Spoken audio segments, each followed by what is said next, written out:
Сталиннің өзі темір генерал атап кеткен Сабыр Рақымов күллі қазақ елінің мақтанышына айналды. Генерал Сабыр Рақымовтың түбі Қазығұрт тауының төңірегін мекендеген бағыз суандар. Суан атамыздың қырғыз әйелінен Қарабас атты ұл көрген екен.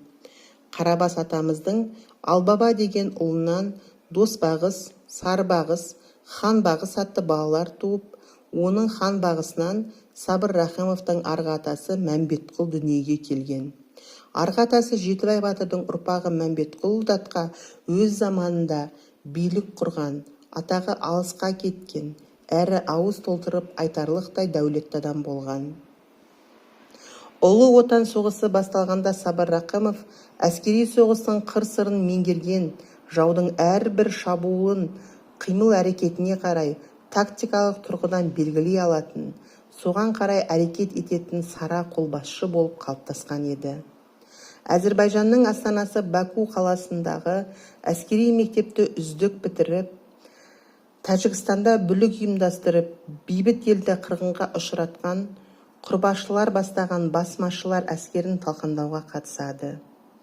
Азамат соғысының даңқты қолбасшыларының бірі Фрунзенің қолынан қоладан құйылған арғымақ аттың мүсінін, Буденныйдың өзінен қылды қиып түсер алмас қылыш алған алғыр да айбарлы командирден болашақтағы генералдың бейнесі сомдалды. Қиын қыстау күндерде елге көрсеткен абыройлы қызметі және еңбегімен ерен ерлігі үшін Сабыр Рақымов 1937 жылы сол кездегі жоғары наградалардың бірі Қызыл ту орденімен марапатталды.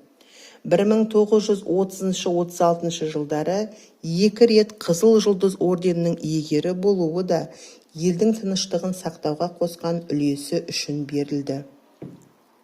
Сабыр Рақымов ұлы отан соғысына Самарқан қаласында әскери қолбасшы болып жүрген жерінен аттандырады. Соғыс қашанда шығынсыз болмайтыны белгілі десек те, қарамағындағы жауынгерлерді аман сақтау мақсатында оларды орынсыз шабуылға, не болмаса жау күші басым жерлерге жіберуге болмайтынын жақсы игерген командирлер ғана жеңіске жетері белгілі.